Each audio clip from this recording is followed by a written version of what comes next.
na ang Diyos ang nagsasabi kung paano po siya sasambahin. God says how He must be worshipped. At malinaw rin po doon sa pamantayan po ng Panginoon, sa kautusan po ng Panginoon, kung paano po yung pag-alay, yung paghandog, at yung gawain po ng kaparian, pinakita po niya. God also makes it very clear.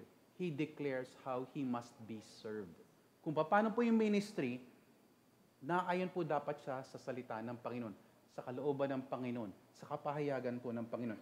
Hindi po pwedeng mamili yung tao. Hindi, gusto ko mag-worship sa ganitong paraan. O gusto ko mag-worship o mag-serve sa ganitong paraan. Ito yung gusto ko, ganito ako mag-serve.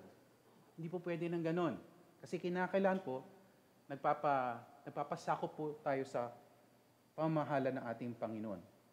Ang templo at ang ministeryo ng kaparian ay paalala rin po. Hindi lamang sa katotohanan na ang Diyos ay iba, kundi gaano siya iba sa atin. Kasi malinaw po sa yung temple courtyard o kaya yung sa tent of meeting, yung nakapalibot po na malinaw po doon ang kabanalan ng Diyos at yung kasalanan po ng tao. Nakahiwalay po sila. They were separated by this boundary. Naalala niyo po nung nasa Mount Sinai, unang encounter po nila sa Mount Sinai sa Panginoon, pinagbawalan po ng Panginoon, do not approach the mountain. Kahit yung hayop, hindi pwedeng lumapit. At kinakailangan meron po tinatawag na reverent fear for God. Dahil po doon, kinakailangan malinaw po sa lahat ang kabanalan ng Panginoon. Ito rin naman ay paalala, hindi lamang sa kabanalan ng Panginoon at kasalanan ng tao na naghiwalay po sa atin, ito rin po ay paalala sa kagandaang loob ng Diyos. Bakit po? Meron pong tanda ng ministeryo ng papawalang sala, yung pagtuturing na matuwid, yung kapatawaran, forgiveness, justification, the mercy of God, the grace of God was also declared to the people through the priesthood. Yung kaparian po ang ginamit niya. Bakit po? Yung sa kanilang pag-alay, sa paghandog po nila, tinatanggap po ng pare at tinataas po, inaalay po sa Panginoon, sa presensya ng Panginoon. Yung kanilang pagtanggap ay parang tanda na rin po ng pagtanggap ng Panginoon, hindi sa kahit anong bagay, kundi sa tamang daan ng pagtuturing na matuwid. Kinakailan po yung sacrifice, hindi po ba? Kinakailan po yung offering para sa kasalanan. At yun po yung naging tanda ng pinakadakilang sacrifice, pinakadakilang alay at handog na nagmula hindi sa tao, kundi sa Panginoon, ang Panginoong Hesukristo po. Yung kanyang pagbibigay na kanyang buhay sa krus para sa kapatawaran ng ating kasalanan. Ang kaparian ay nagbigay ng pribilehiyong mamagitan para sa bayan, sa harapan at sa presensya ng Diyos. You see, here we see that God directs us to that faithful, honoring ministry and service. Ano po ba nangyari? Na-install po yung priesthood? Okay na po ba? Hindi po eh. Kasi pumasok pa rin po yung idolatry, yung pagsamba sa Diyos-Diyosan at pagtalikod sa kanilang tipan to turn away from the covenant. Paulit-ulit po yan, di po ba? Kung babasahin po natin ng lumang tipan, paulit-ulit po yung cycle po ng bayan ng Israel. Pero dumating po yung panahon na sa kakaulit po nun, nagka-problema na po sila at kumbaga, kinakailangan ng ipahiwatig ng Panginoon ang kanyang hatol. Now, in the past, ang ginawa po ng Panginoon, dahil sa kanilang kasalanan, hinayaan niyang merong pumasok sa kanilang bayan o kaya matalo po sila ng kanilang mga kaaway at saka sa pagkakataon rin po yun, nakita po ng mga tao yung kanilang kasalanan, nagsisi po sila at nagbalik loob sila sa Diyos at rinestore po sila ng Panginoon. Pero sa dinami-dami po ng mga pagkakataon na nangyari po yun, ano po ba ang natutunan nila? Parang wala po silang natutunan. Nagpatuloy po sila, dumating yung panahon na talagang matindi na po yung kanilang idolatry, yung kanilang pagsamba sa Diyos-Diyosan. At malinaw na tinalikuran na nila ang kanilang tipan. Dahil po dito, because of their unfaithfulness to their covenant with God, because of their idolatry, because of their ensuing immorality, God brought His judgment upon Israel. Pinurusahan po ni Yahweh ang Israel. Winasak po ang Jerusalem ni Nebuchadnezzar. Siya pa yung hari ng Babylonia ng unang panahon. Sila po yung superpower noon. Hindi lang po yun. Winasak hindi lang yung mga pader, yung walls, kundi pati yung templo. At yung elements po, yung instruments na nasa loob, yung vessels na nasa loob ng templo, kinuha po nila. In fact, kung alam niyo po yung nangyari doon sa Daniel, ginamit po nila sa kanilang party. Okay, yung holy vessels, ginamit po nila, yun po yung ginagamit nila. Kaya po, dahil po doon, nabastos rin po ang Panginoon at dumating rin po yung hatol niya sa Babylon. Pero hindi po natin pag-uusapan yun. Sa pagkawasak ng templo, anong po nangyari? Tumigil rin po yung kanilang pagsamba at tinapon po ang mga Hudyo sa ibang bansa gaya ng Babylonia. This is about 605 BC. Pagkatapos ng 70 years, yung Panginoon, si Yahweh po, inaffirm pa rin niya yung kanyang faithfulness. Tapat pa rin po siya sa kanyang tipan sa bayan.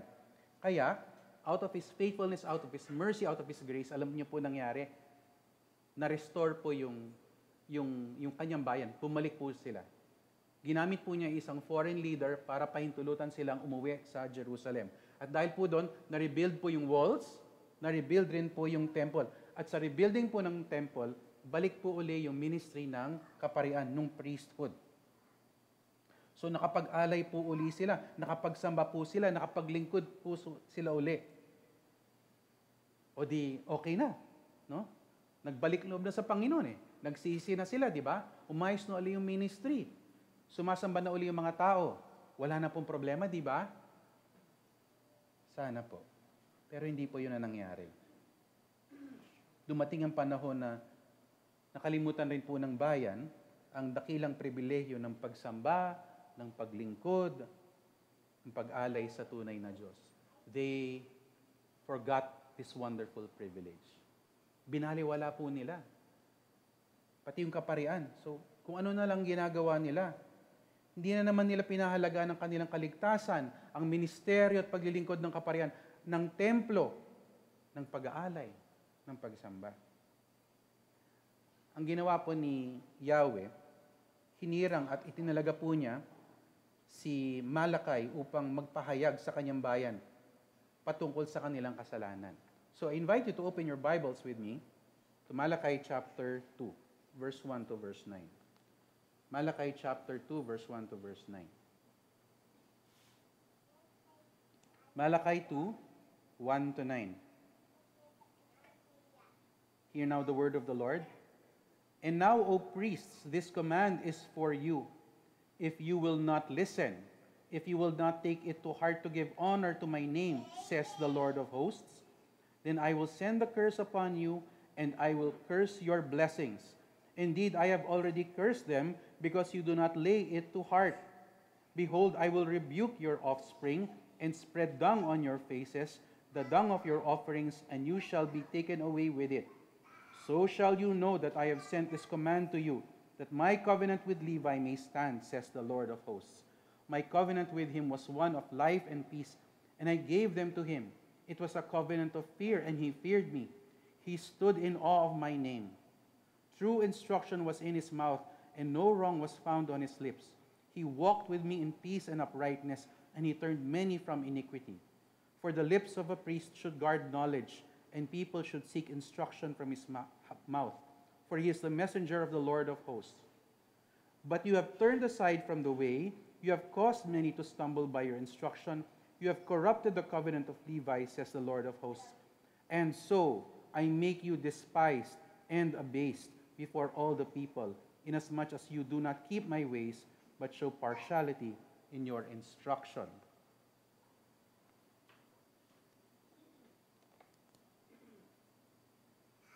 Now we will see in this text how Yahweh, first of all, threatened his priests with curses for dishonoring his name. That's in verse 1 to verse 3. Verse 1 to verse 3, pinagbantaan po ni Yahweh ng sumpa ang paghamak po ng kaparian. We will also read about how Yahweh reminded his priests about Levi's faithfulness to his covenant. Verse 4 to verse 7. Pinaalala ni Yahweh ang tipan dahil sa pagtaksil po ng kaparian. And finally, we will observe how Yahweh accused his priests of turning aside from his way. Verse 8 to verse 9.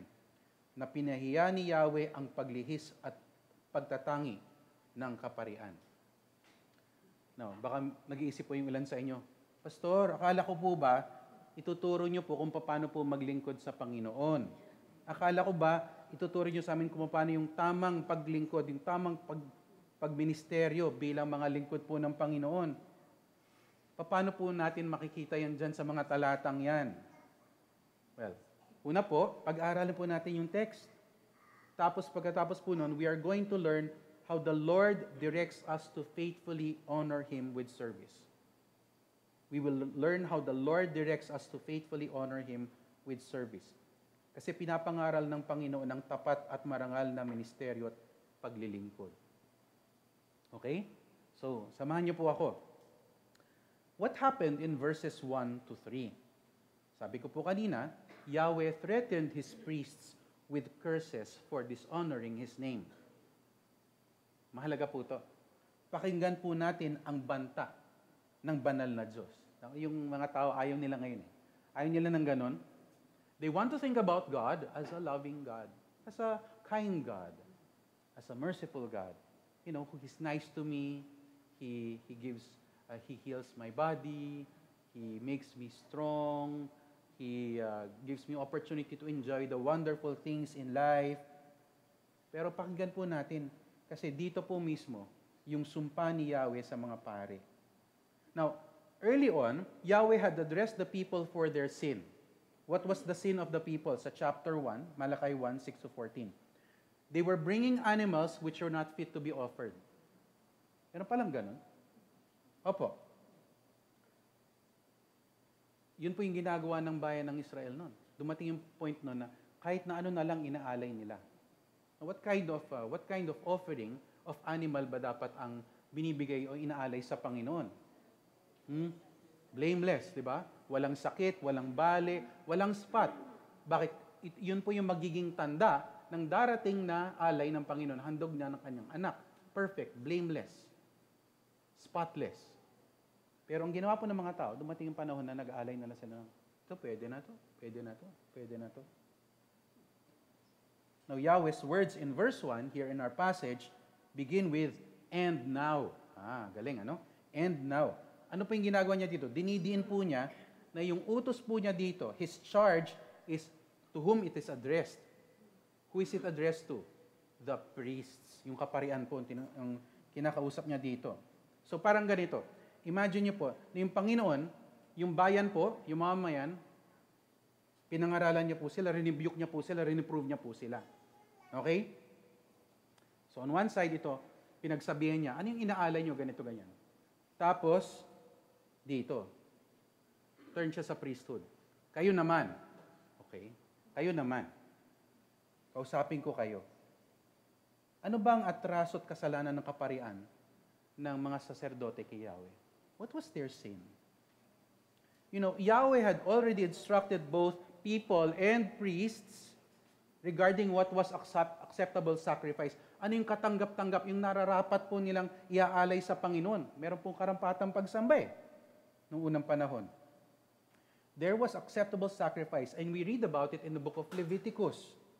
Actually, even before that, alam na po natin na merong acceptable sacrifices. Pero doon, linatag po ng Panginoon, ano ba dapat ang alay natin sa Kanya? You see, the unacceptable offerings of the people, kasi hindi na po, dumating panahon na hindi na po tama yung inaalay nila. Kung ano na lang yung hayop. Ito, pwede na to. Ito, may sakit. Yung isa, kasi gusto namin, favorite namin to. Ito na lang yung medyo may bale, may sakit, o kaya merong anuman. Ano? Ito na lang bibigay natin sa Panginoon. Alam niyo po ba na hindi dapat aabot yun sa Panginoon? Bakit? May filter po eh. Sino po yung filter? Yung priests. Yung paglapit po ng mga tao, i-offer nila, yung priest dapat magsasabi, Brad, hindi pwede yan. Tignan mo nga yung dinadala mo dito, hindi ka tanggap-tanggap sa Panginoon yan. Diba? Oh, by the way, didn't you notice that? People don't like to be told that they cannot offer what they want to offer to God. Ayaw nila. Diba ayaw natin? Kapag sasabihan tayo, hindi, dapat ito, pwede na to sa Panginoon. Uy, buti nga, nandito ako eh. Diba? Buti nga ako, nag-o-offer ako. But we need to be told, brothers and sisters, when our offering, when our service, when our ministry is unacceptable to God. Bakit po? Kasi ang rinirepresent po dapat dito, yung holiness, yung kabanalan po ng Diyos. Hindi po aabot sa altar yung unacceptable sacrifices kung hindi po pinahintulutan ng mga priests ng kaparian. Ano ibig sabihin nun? And this is why Yahweh said, His priests did not honor Him and did not fear Him. Malachi 1:6. These priests had despised Yahweh's name by presenting defiled food on His altar. Malachi 1:7. The priests had become evil. Yes, evil. For they accepted the blind, the lame, the blemished animals, even the sick animals for sacrifice. And they did that in God's name. Kasi sila pa yung kumakatawan sa Diyos, di ba? Tinanggap nila yun. So parang sinabi nila, okay lang to sa Lord. Ay, hindi po okay sa Lord yun eh. So what did Yahweh do? Yahweh threatened His priests with curses for dishonoring His name. Look at verse 2. And He provides two conditions for the curse. The first condition is, if you do not listen. That is, if the priests will not obey Yahweh's words. The second condition is, if you do not set it upon your hearts to give honor to my name. Now, alam ko yung dating nito, these are presented as conditions. Condition po siya. But the context tells us that the priests have already become disobedient and unfaithful. Ang linaw po doon, na hindi na po tinutupad ng kaparian yung kanilang tungkulin. Hindi na po tama yung ginagawa nila.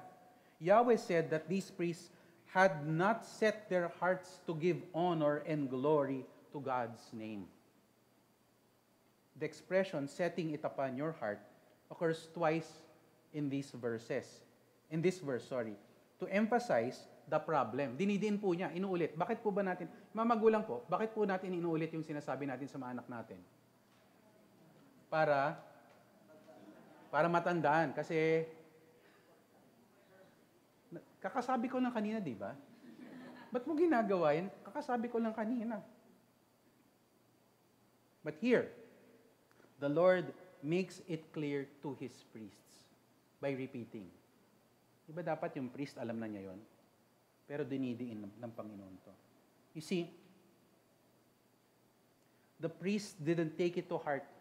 The priest didn't pay attention to. They didn't set their minds on. They didn't regard or care for or thoughtfully consider God's honor. God's honor. The priest neither cherished, had a heart for, marked well, nor resolved to give glory to God's name. Paano po natin makikita yun? Teka lang, judgmental naman yata ng Malakay. Bakit naman ganon? Nakikita mo ba yung puso ng mga pari mo, ng kaparian mo? Ay hindi, ang Panginoon na po nagsasalita sa pamagitan ng prophet eh. Actually, it's quite possible that Malakay was not just prophet but also a priest. Kasi kung babasahin niyo po yung Malakay, paano niya alam yung mga detalye ng pangyayari doon sa loob ng courtyard? So kasama po siya doon.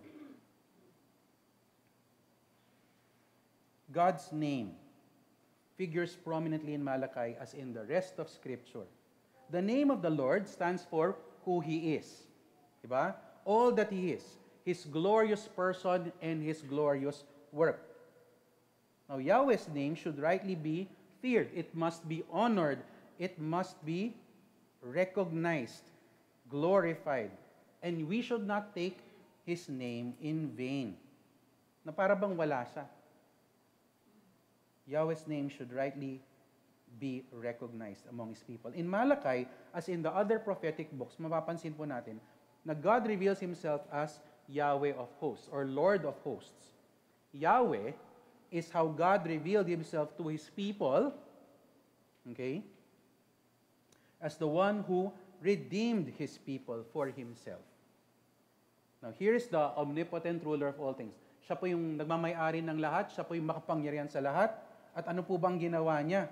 Siya yung tagapamahala, namumuno, at siya rin po yung leader ng lahat ng armies, heavenly and earthly armies. He leads them into battle against the rebellious nations. Here is God. Here is the omnipotent ruler. He is the Lord, the divine warrior, and He leads His people into battle. No one is like the Lord of hosts. So it is right to give honor and glory to His name. Natuwa rin po ako sa choice ng songs kanina umaga. Sabi ko, dinidin sa atin ng Panginoon yung katotohanan that He is the Lord of hosts, that He leads His armies into battle. Hindi po kami nag-usap. Alam po nila, hindi kami nag-usap kasi yun yung isa sa mga ididiin ko ngayon. Hindi ko nang pinakita yung manuscript ko. So, I think this is of the Lord. Notice, Yahweh's very own priests failed to see what they had to do. That they had to set their hearts to honor His name. Now, what will God do if the priests do not repent of sin? If they refuse to listen to His command? He will send the curse upon them. He will curse their blessings. Indeed, sabi ng Lord, He has cursed them already. Susumpain daw niya yung bayan. Susumpain daw niya yung kaparian. Ipadadala daw niya yung kanyang sumpa. Tapos yung blessing daw nila, ika-curse niya. Kinurse na daw niya. Now, there were promises of blessings for faithfulness to the covenant and obedience to God's law. Alam po natin to sa Deuteronomy pa lang, Deuteronomy 28. Paulit-ulit po yung temang yon. Kapag hindi po sila susunod sa Panginoon, kung hindi po nila susundin ang kanyang kautusan, darating po yung sumpa. Kung susunod po sila, merong pagpapala. Blessings for obedience, curses for disobedience and unfaithfulness. And Yahweh threatened curses as the consequence, His judgment, His divine discipline for their wickedness and sin. Totoo po yun. Ito po yung ayaw na maraming nagsasabing sila ay Kristiyano ngayon. Bakit ganyan yung Diyos nyo? Pati mga Christians, makakausap mo sila kapag tinukoy mo yung mga bagay na to, ayaw nilang pag-usapan. Hindi, Old Testament lang yan, hindi na yung kasama ngayon. Nako, saan nila natutunan yun? Parang, iba yata yung Bible na binabasa natin. Kasi kung basahin mo yung New Testament, puno rin siya ng banta ng Panginoon para sa mga kasalanan, hindi po ba? Kaduluduluan nga sa Revelation, hindi po ba? Nandun yung banta ng kanyang pagparusa sa mga nagpapatuloy sa kasalanan, yung mga ayaw magsisi.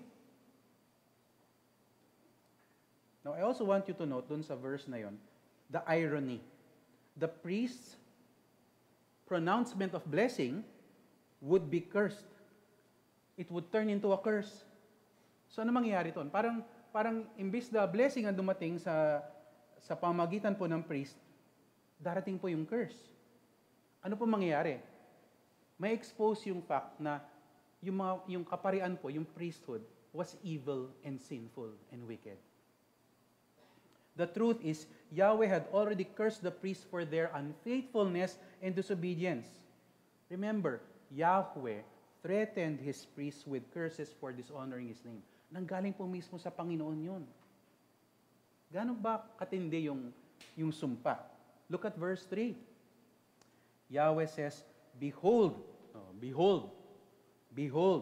He's calling them to look, see, expect what I myself will do. Parang gano'n na sinasabi ng Panginoon. And what was God going to do? The Lord was going to rebuke and reprove their seed, their children, their descendants too.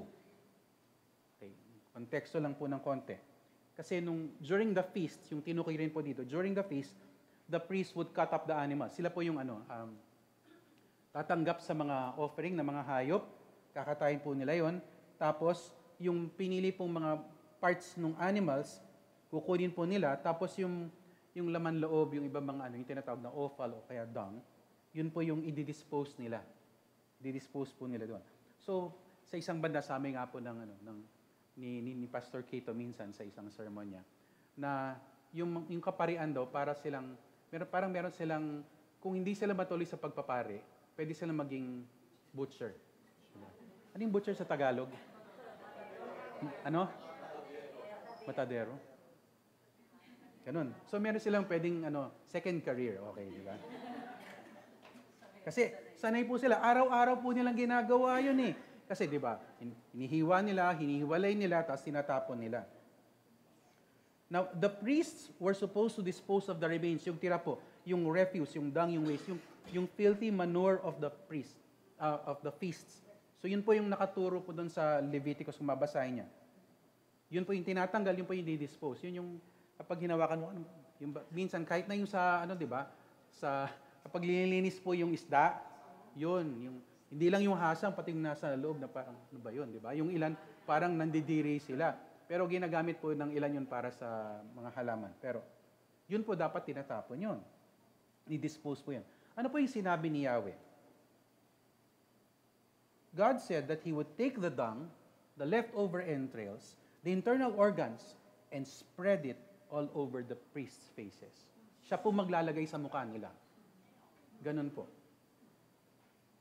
Yahweh would humiliate them, shame them, bring them disgrace to show them that He had rejected their sacrifices and offerings. Isipin mo, nag-aalay, di ba? Nakapanood na ba kayo ng yung mga sine, dinidepict yun, o kaya yung mga short video clips na may nagdadala ng cake o kaya nung pie, tapos ang ginaganon sa mukha niya. Nakakatawa nung yung ilan, di ba? Pero hindi nakakatawa yan doon sa pinaglagyan nung pie. Pero mga kapatid, iba to. Ang Diyos mismo nagsasabi, ilalagay ko yun sa mga mukha niyo.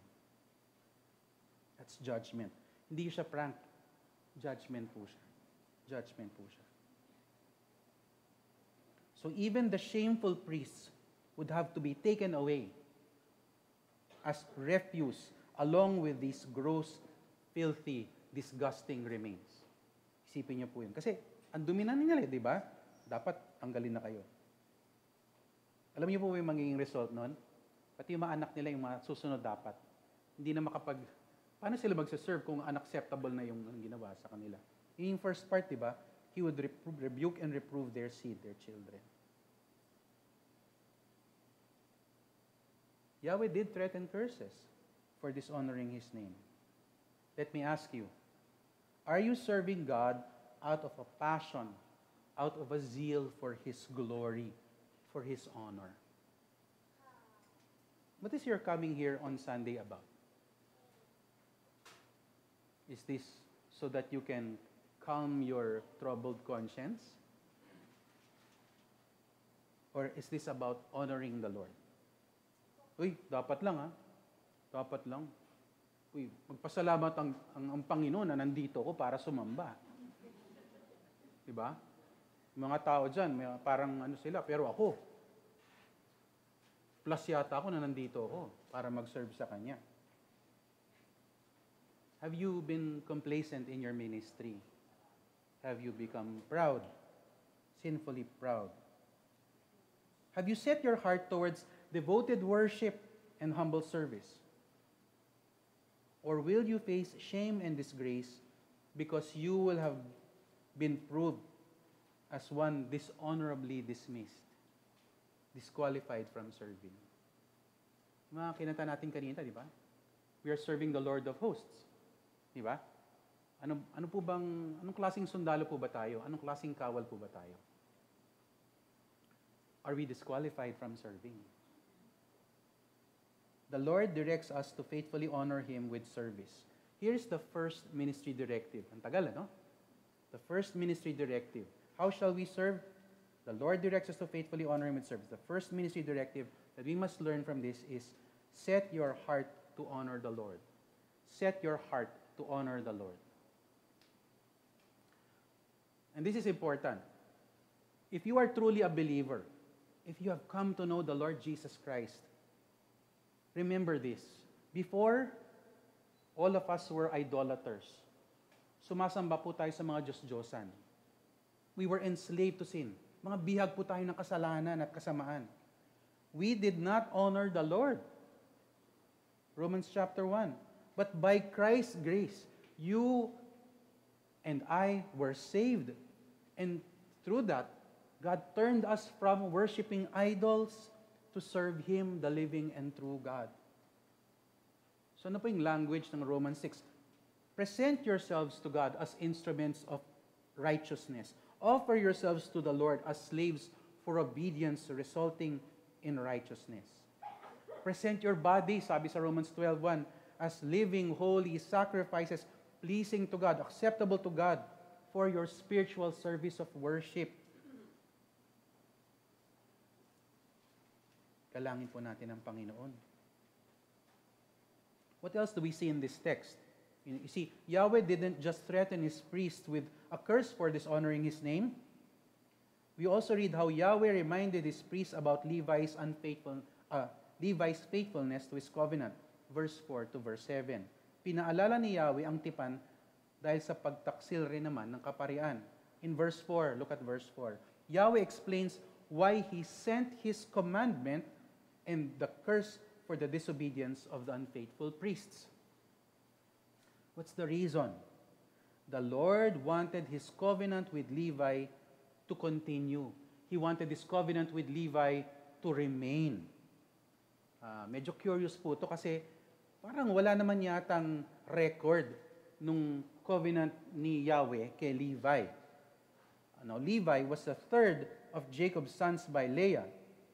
But he displeased Jacob when he and Simeon massacred the Shechemites. Ginawa nila yun kasi ganti nila yun dahil sa ginawa sa kapatid nila. Pero pati si Jacob, hindi siya sumang-ayon doon. So it's not a good story about Levi.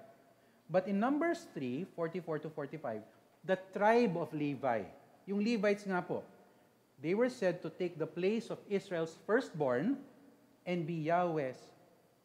They would belong to Yahweh now. In place of Israel's firstborn, the Levites. Aba? Privilege yun, di ba? Nag-volunteer po ba sila? Hindi po sila nag-volunteer. Sinabi po ng Panginoon, ito yung gagawin ko dito sa tribe of Levi. Numbers 18:1 to 7 records Yahweh's instructions to the Levites, their ministry, and the corresponding priesthood in the sanctuary, the altar, and the veil. Yung mga bagay po na yun na tanda po ng temple. Please remember, yung temple po, yung center po ng worship ng buong bayan ng Israel. At pribilehiyo po ng kaparian na maglingkod po sila doon. Sila lang po yung pwede doon. Alam niyo po yung no ID, no entry? Ganun po. Sila lang po, yung priest lang po, may quote-unquote, may ID doon sa area na yon.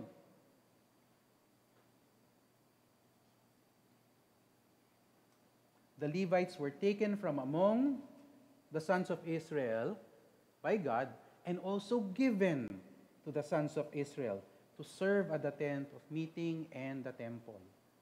And as those serving in the priesthood, Yahweh provided, ang ganda po nito, yung provisions.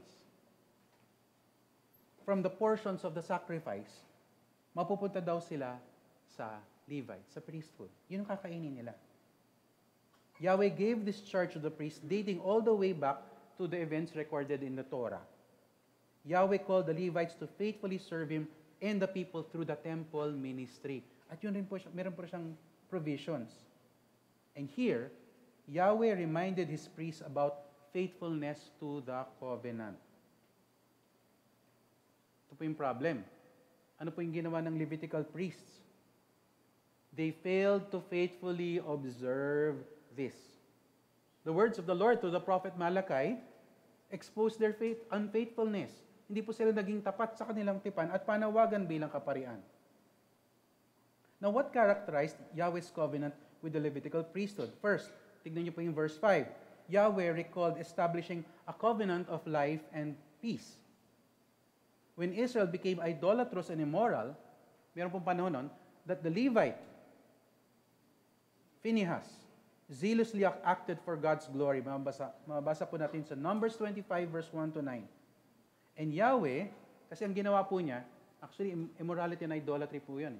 Mismong taga-Israel po, taga-bayan nila, kababayan po nila, kumuha ng isang foreign na babae, pinasok po sa kampo, dinala po niya sa kanyang tent. Alam na po natin kung ano ibig sabihin nun. Ang ginawa po ni Phinehas, isa po siyang Levite, kumuha po siyang spear.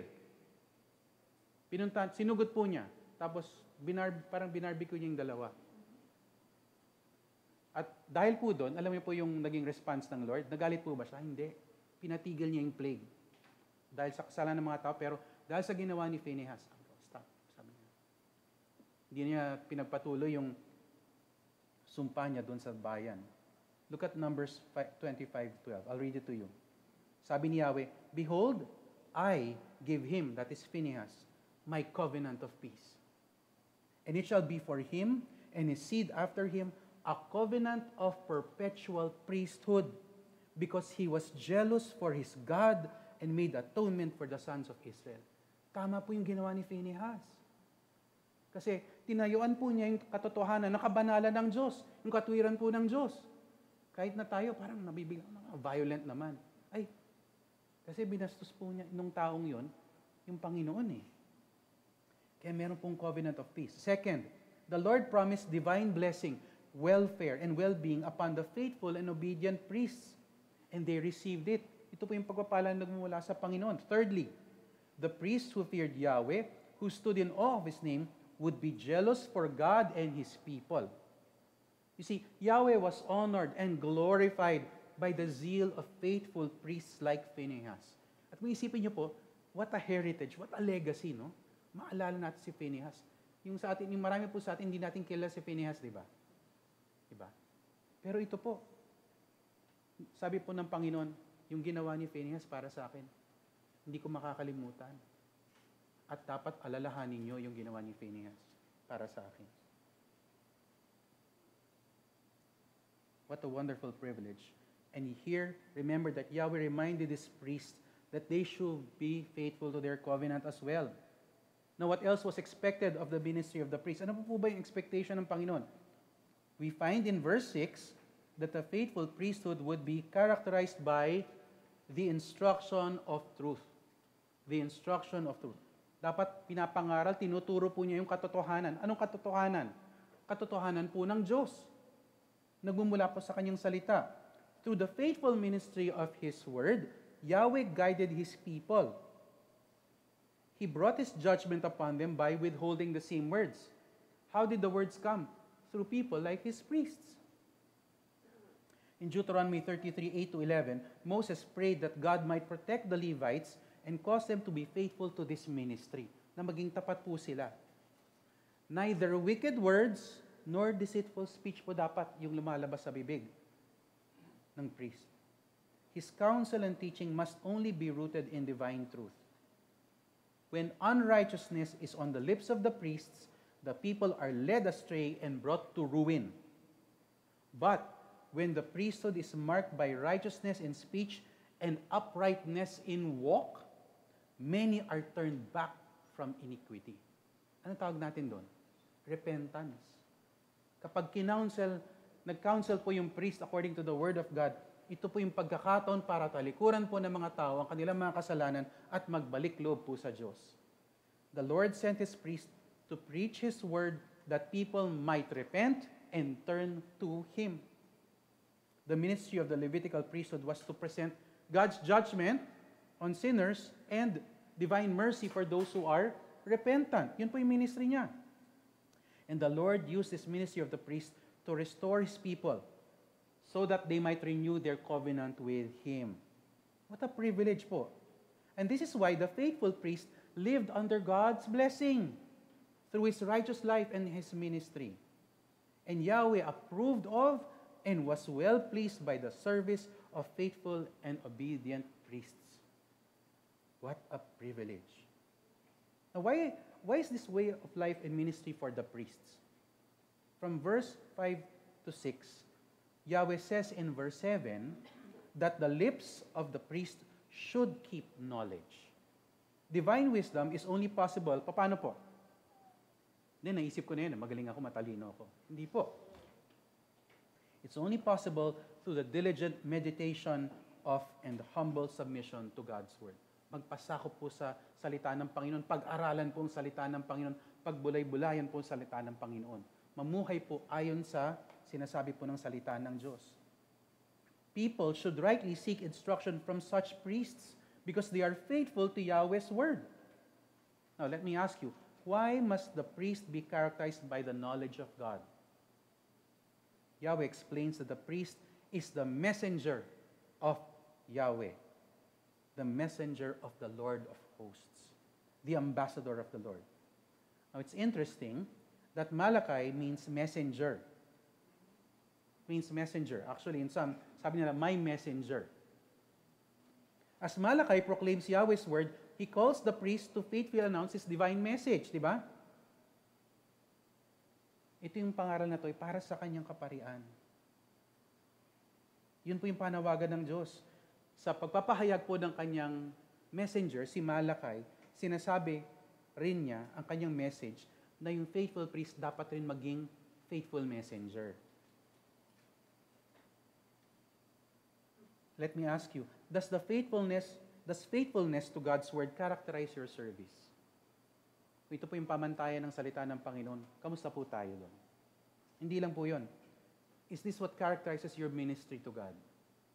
Sa lahat ng ating ginagawa, sa lahat ng ating sinasabi, kung nagli-lead po tayo ng Bible study, kung nagtuturo po tayo, kung nag-share po tayo ng gospel, yun po ba yung standard? Sinusundan po natin yung standard? Or have you forgotten the covenant of love you pledged to the Lord at the start? Alam ko po marami po dito mga workers, nagsiserve po sa Panginoon. Kamusta na po yung ating covenant of love sa Panginoon? Does reverent awe and holy fear still stir up your heart to passionate zeal for the cause of God's glory? Or has your love grown cold? Does the instruction of God's truth help to guard your heart, guide your steps, and turn you away from sin? Or have you become dull in your devotion, slothful in your service, wearied with worship, and ho-hum about holiness? Where is the sense of this being a divine privilege yung binigay po sa atin ng Panginoon? The Lord directs us to faithfully honor Him with service. Here's the second ministry directive from this passage. Second ministry directive. Remember your covenant to serve the Lord. Remember your covenant to serve the Lord. Patibayin natin ang pamantayan ng panawagan ng Diyos, mga kapatid. Alalahanin po natin kung ano yung, kung nagsimula po, naalala niyo po ba yung unang pagkakataon na naglingkod po kayo sa Panginoon? What was it like to begin service?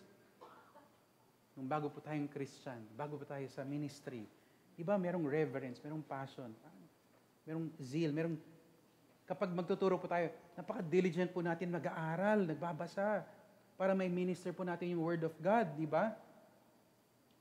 Brothers and sisters, refresh your heart with the truth that we have a gracious yet indescribable privilege. Mga kapatid, not everyone is given this opportunity to minister God's Word. Naintindihan niyo po ba yun? Not everyone is given this opportunity. Not everyone is given this privilege. It is the privilege of those who belong to God. So, firstly, set your heart to honor God. And secondly, remember your covenant to serve the Lord. So we saw that Yahweh threatened this priest with a curse for dishonoring His name. And we read about how Yahweh reminded this priest about Levi's faithfulness to his covenant. Verse 8 to verse 9 tells us how Yahweh accused His priests of turning aside from His way. Yahweh accused His priests of turning aside from His ways. Ginawa po dito ng Panginoon, pinahiya po niya ang kaparian dahil sa kanilang paglihis at sa kanilang pagtatangi. Now maybe the priests weren't convinced about the state of their hearts. Yung sinasabi po ng mga unang verses. Baka hindi nila tanggap na yun pala yung kakulangan nila sa kanilang pagmiministeryo, paglilingkod, na hindi pala nila pinapakita o hindi pala sila kumikilos o naglilingkod sa paraan na nagpapakita po ng tunay na paggalang sa Panginoon. Perhaps the priests didn't understand how they had fallen short of the high standard of the priestly ministry. The following verses make it clear and crystal clear that they were not what they should be. In verse 8, Yahweh presents His priests with a critical evaluation, an honest assessment of their ministry performance. Hindi ko alam kung sino po ba sa inyo ang dumaan na dito, sa inyong trabaho. Di ba? Merong performance review. Ini-evaluate po kayo ng supervisor or yung mas mataas kinakausap po kayo one-on-one. Ina-assess po kayo, sinasabi, ito kasi expectations natin, di ba? Dapat dito tayo, pero ganito tayo. O kaya, maganda naman yung ginagawa mo dito, ito kinakailangan mong baguhin. Yung ilan po sa atin, Mas takot pa po sa performance review ng ating boss or supervisor kaysa sa performance review po ng Panginoon. Here, Yahweh begins with the word but. Bakit but? To provide a stark contrast between the ideal priesthood, okay, and their service. Yung current priesthood. So that there is no mistaking who is addressing. The Lord says, as for you, diniin niya, kayo kinakausap ko. Yahweh of hosts makes it clear with 3 statements set against the exemplary stand. Kanina binasa po natin yung standard ng Panginoon, di ba? Pinaalala niya yung tipan. Tapos ngayon, He makes 3 statements para ma-compare po. Kumbaga, ito yung rubric. Ito yung rubric, yung kanina binasa natin. Okay? Sa earlier verses, 4-7. Ito naman yung kamusta kayo. Ito na yung rating nyo. Kasi may exemplary standard, nandito yung rating nyo. Sa verse 4-7, ito na yung 8-9. First, sabi niya, you have turned aside from the way. You have turned aside from the way. So this expression is used in other passages to refer to idolatry. Pagsamba po sa Diyos-Diyosan. It is to go against what is right in God's eyes. To turn aside from the way, hindi lang yung po, kawawa naman, medyo nawala siya. Ay, tulungan natin. Hindi po gano'n na nangyari. Kasi, yung ginamit po niyang salita dito, linalarawan po yung salungat po doon sa kalooban ng Panginoon. Kinakalaban mo po ang Diyos sa ginagawa mo. This is turning aside from the way, and it is known as evil. It's described as evil in the word of the Lord. For it angers the Lord, and it brings about His judgment and His discipline. Turning aside from the way is turning one's back on God. Tinatalikuran po natin ang Panginoon. Instead of walking with Yahweh in peace and righteousness, yung kanina binasa natin kanina, di ba? Yung ano dapat yung ginagawa ng pare. So this is how Yahweh accuses priests of turning aside from His ways. Second, sabi niya, you have caused many to stumble by the instruction. They caused the people of the Lord to fall into sin and to ruin, to be cast down, to be overthrown. Their false teaching led people into sin in contrast to the faithful priest through instruction. Kasi yung faithful priest po, doon po siya sa katotohanan, yung sinasabi po ng salita ng Diyos. Pero sila po, ano nangyari? Iba-iba na po yung tinuturo nila. Yung nakalagay po sa salita ng Diyos, hindi na po nila pinangahawakan. At ang nangyayari po, naliligaw po yung mga tao. And they caused the people to sin. They brought the people to ruin. And this is against their calling. Third, sabi niya, you have corrupted the covenant of Levi. While Yahweh was faithful in keeping His covenant to His people and to His faithful priests, naging tapat po siya. Hindi po nagkulang ang Diyos. Ano po nangyari? Yung priests, they corrupted their covenant. Paano po? Well, ano ba yung ginawa nila? Yung in-offer ng mga tao, in-offer nila sa Diyos. Pwede na to. They offered what was corrupt. And you know what? There's also a description of the corruption of the fruits later on in chapter 3, verse 11. So, spoiling, they're destroying, they're ruining, they're perverting every blessing and privilege which Yahweh gave them. Ganun po yung ginawa nila. This is how Yahweh accused His priests of turning aside from His ways. For this, Yahweh announced in verse 9 that it was He who had brought them to judgment and discipline. It was the Lord who made them despised and low before the people. The priests had despised Yahweh's name and made Yahweh's table, yung offerings, and Yahweh's sacrifice of fruit and meat, despised. Yun po yung ginawa nila. Kasi kahit na ano na lang, sige, pwede na yan, baliwala pala. Wala palang standard, kahit ano pwede. So, baliwala na lang yung pagkilala, pagsamba, yung pagdakila sa ating Panginoon. Kasi kahit ano pala pwede. Sa chapter 1 actually, merong tanong si Yahweh sa bayan. Yung inaalay nyo sa akin, ibigay nyo kaya sa governor nyo. Matutuwa kaya sa inyo? May local elections pala nung bukas. Diba? Ano kaya? Matutuwa po kaya yung mga government official kung kung yung offering po ng mga tao na binibigay nila kay Yahweh, ibigay nila, ipamigay sa kanila. It was Yahweh's turn now. Parang sinasabi ni Yahweh, parang sinasabi ng Lord, my turn. Ganyan kayo, itong gagawin ko. So He made them despised. He made them humiliated. Pinaya po niya sila. You see, the Lord repeatedly commanded them to keep His way. Dapat magpatuloy po sila sa kanyang daan, sa kautusan po niya. And once more, Yahweh repeats in order to emphasize that they sinned by not keeping His ways. Dalawang beses po niya binanggit eh. Instead, they were showing partiality in the instruction. So, what they did is they chose to use the law arbitrarily and therefore failed to interpret and apply it properly, fairly, justly, and righteously. They were not impartial. They were very partial. And it was clear that they had disobeyed God's laws and rejected His promise. His priests had turned aside from His ways. Let me ask you, in your service, have you been faithfully walking with God? Pursuing what is right in God's eyes? Or have you also turned away from God to your idols?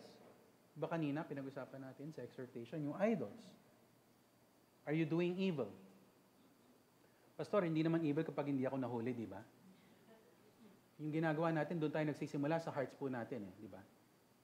Kung ano yung iniisip natin, na hindi naman glorifying, hindi po honoring sa Lord. Nasa isip natin.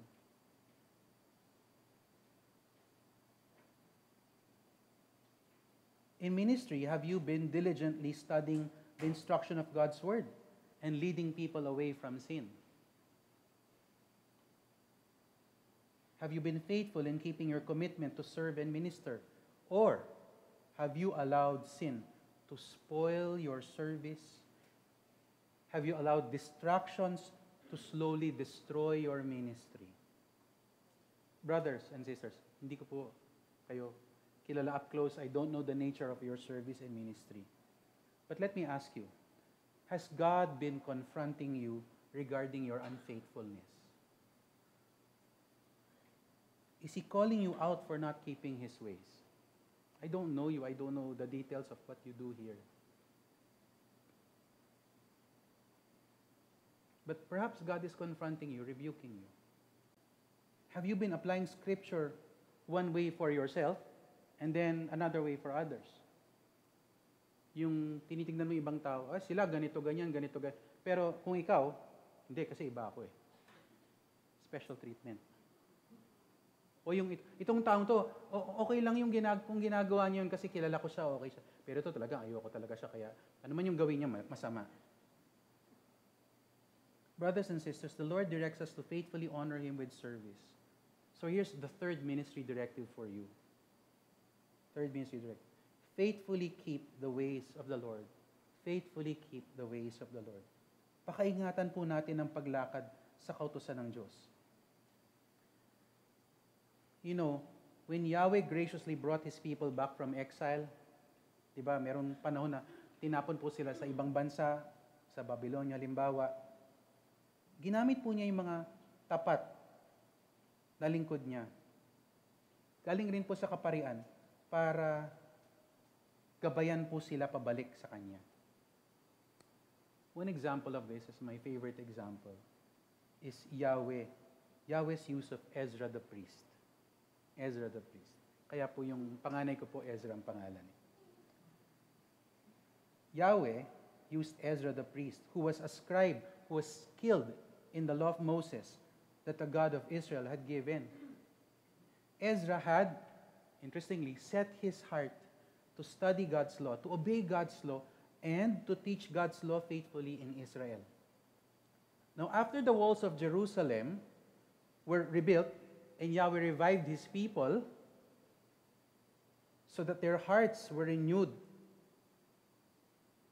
they wanted to covenant with Him. Ang ginamit po ng Panginoon doon ay si Ezra. Pagkatapos pong maitayo yung walls of Jerusalem, nag-request po sila, nag-gather po sila as one man. United po yung hearts nila. Ang pinag-usapan po nila si Ezra, yung priest. Bakit po? Kasi kilala na po si Ezra sa kanyang reputation for faithfully studying, faithfully living according to God's word, and faithfully teaching God's word. And all the people gathered as one man, and they told Ezra, bring the book of the law of Moses. Ano po ginawa ni Ezra? Dinala po niya yung kautusan po ni Moises sa harapan po ng buong kapulungan.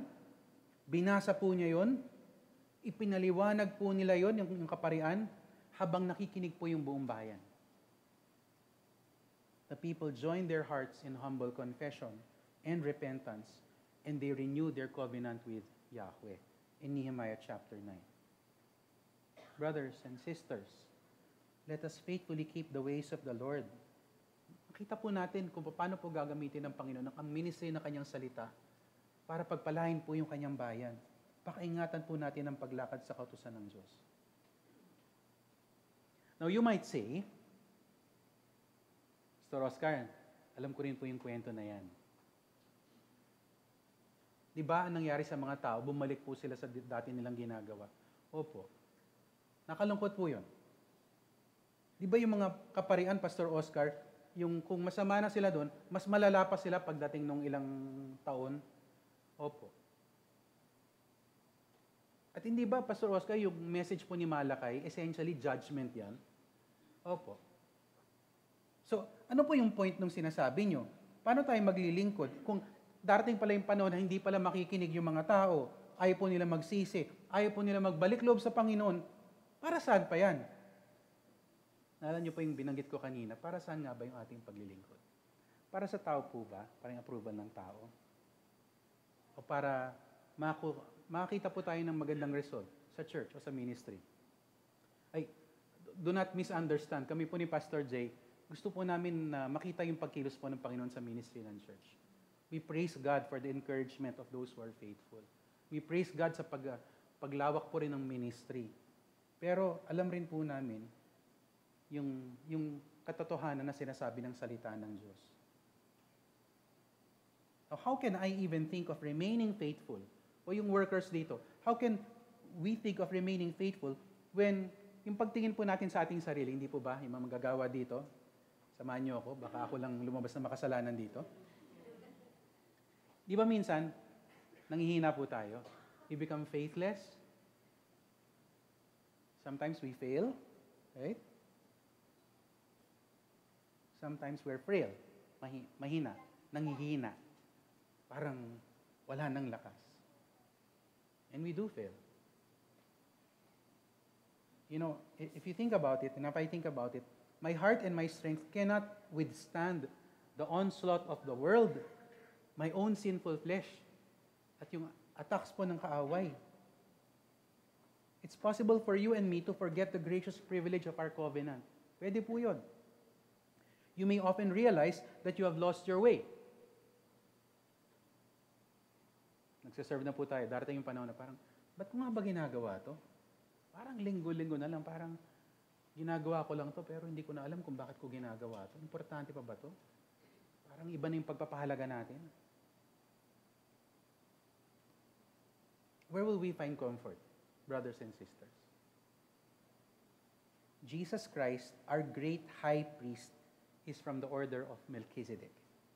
He offered himself for us as an acceptable sacrifice to God. And the Lord serves us. He ministers to our needs. He is interceding on our behalf, brothers and sisters. Alam niyo po yung Levitical priesthood? Pansinin niyo po. It failed. Its ministry failed miserably. But where the Levitical priesthood failed, Christ served and ministered perfectly. Though we may see ourselves and our many failures, we can look to Him who partook of flesh and blood. He was made like us, His brothers, in all things in order to give us help. Para tulungan po tayo. He is our merciful and faithful high priest who made propitiation for the sins of the people. Tayo po yun. Since He Himself was tempted in that which He has suffered, He can help those who are tempted. Tayo po yun. So let me ask you, is it your heart's desire to serve the Lord and walk in His ways? With new life, by the grace of our Lord and High Priest, let us serve Him and minister to His people. So I pray that you will be refreshed with the vision of our Lord Jesus Christ, for He directs us to faithfully honor Him with service. Set your heart to honor the Lord. Remember your covenant to serve the Lord. Faithfully keep the ways of the Lord. And let this be our worship and our service. Alam ko po yung iba, gusto po nilang ihiwalay yun madalas, worship and service. Alam niyo po ba sa biblical languages, those two words, those translations are interchangeable. The same Hebrew words are used in place for worship and service. Tayo gusto nating iwalay. Pero kinakailangan natin maunawaan yung karampatang pagsamba po natin sa Panginoon, yung karampatang paglingkod po natin sa Kanya, isa lang po dapat yun. Maayos po dapat yan sa Kanyang mga mata. Alam niyo po ba yung kantang karampatang pagsamba? Ano po yung lyrics nun, di ba? Ang buhay mo sa Kanya italaga, banal at kaaya-aya. That's acceptable service. Yung lives po natin, Romans 12. Na siyang ating karampatang pagsamba sa Diyos na sa ating nagpala. Tapos ano yung refrain po nun? Tanging kay Jesus ay ialay na ang papurit, tunay na pagsamba. Tanging kay Jesus, ihandog ang buhay mo't lakas. Diba? Ganun po ba yung nasa puso natin? Panalangin po tayo. Our God is the Lord of hosts. Panginoon, madalas po namin nakakalimutan ang kapahayagan na ito.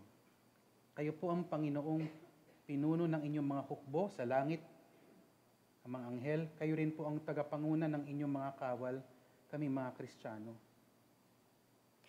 Patawarin niyo po kami dahil nababaliwala po namin ang dakilang pribileyo namin bilang mga manggagawa, mga lingkod po ninyo. Kayo po na makapangyarihan sa lahat. Maring hindi po talaga kami mamaya ng inyong kaharian. Kung ganun po, mangusap po kayo sa aming mga puso. Ipakita niyo po ang inyong kabanalan, ang inyong banal na paghahari, para ikahiyat, talikuran po namin ang aming mga kasalanan. Ipakita niyo po ang tunay na banta ng kaparusahan, ng kapahamakan para sa nagpapatuloy sa kasalanan. Ipakita niyo po sa atin yung kawalan ng karampatang pagsamba kung hindi po namin kayo kinikilala. Panginoon, kung dati po kaming naglilingkod, tunay na naglilingkod, ngunit parang nawala na po sa amin ang init ng aming unang pag-ibig, patawarin niyo po kami. Bigyan niyo po kami ng bagong pangitain ng Panginoong Hesus, ang aming tagapagligtas. Siyang namatay para sa amin. Siya ang aming punong pari. Dahil sa Kanya, may kapatawaran po ng kasalanan at meron pong bagong buhay para mari po kami magpatuloy na may katapatan.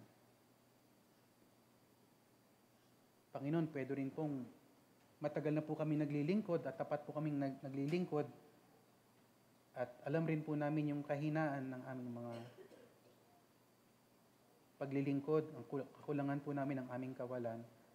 At madalas po namin iniisip kung dapat pa rin po ba kaming maglingkod sa inyo. Tumingin po sana kami kay Jesus na aming Panginoon, ang aming punong pari. Tanggapin po sana namin mula sa Kanya ang inyong mensahe. Naisin po sana namin, Panginoon, na maging malakas, masigasig, masipag, punong-puno ng pag-ibig para sa inyo sa aming paglilingkod. Sa pangalan ni Jesus. Amen. Magandang umaga po.